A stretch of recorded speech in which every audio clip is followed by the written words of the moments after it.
So I grew up on my grandfather's grape farm, and I got to be surrounded by vineyards, a cherry orchard, and a Carolinian forest in this valley behind my grandfather's house.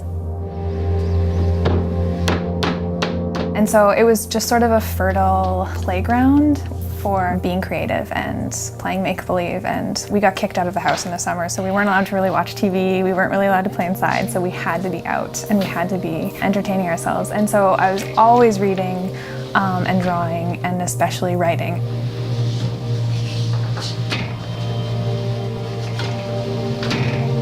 Me and my cousins would get home from school, and the first thing we would do, belly down on the floor, we would just be like writing stories until they called us in for dinner.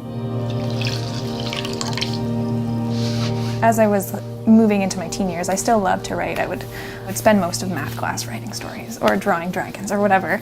As I moved closer and closer to like that age where you have to go away to university or you have to get a job, I was like, these things belong in childhood. Like, these things will never bring me success, and therefore they need to be left behind. I need to abandon them.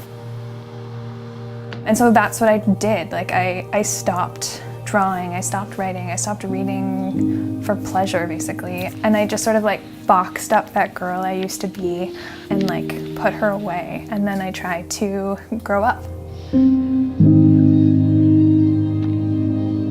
I went away to school, and for a little while I did okay. I was like managing to get some good grades.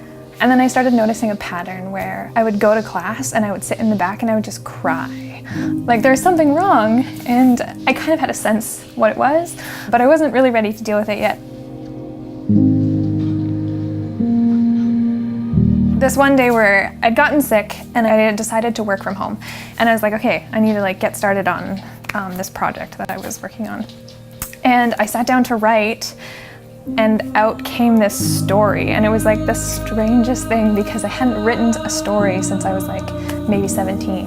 And it was the story of this little girl who continually says yes to things that aren't actually okay, until the day where she kind of like can't take it anymore, and she like breaks a little bit and she learns how to say no, and she starts saying no, and she starts becoming more herself. And I was like, okay, I feel like maybe this story's about me. There wasn't like this big, huge change that I made. I just started writing again, and I just started writing for me. I was like, to continue with the metaphor, taking that box out of the closet and like letting out the girl that I had like put away. And then I just kept writing from there. There were times where I would just continually get rejections. Like I would write manuscript after manuscript and each one would get rejected. And I remember someone close to me was like, maybe you should just stop. Not even just with writing, but with pottery, with working at a bookstore. Like so much of my life, people have been like, oh, you can't do that, or oh, you can't make a living at that, or oh, that's a silly idea. And then like proving them wrong. You don't get to decide what I can and can't do, or what I can and can't accomplish. Like that's up to me.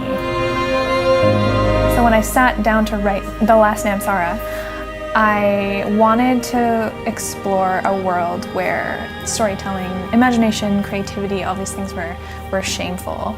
The reason that storytelling was shameful is because they poisoned their tellers and they drew dangerous dragons. And so as a child, my main character learns this out the hard way when her mother used to sneak into her room at night because she suffered from these night terrors. And the only way to cure her of them was to tell her these deadly stories that were forbidden. But in the telling of them, even though they cured her of her night terrors, they also poisoned her mother, who died. So she has a deep, deep shame over these stories. As writers, you kind of have to steal all the time. Like you're stealing from everything and everyone. And so I stole things from my own self, from my own past, from my own wounds, and I gave them to Asha. But she's not me. She's a princess of this like fierce kingdom and a dragon slayer, and she's much braver and much fiercer than me. It's more about like coming home, like I'm finally being myself.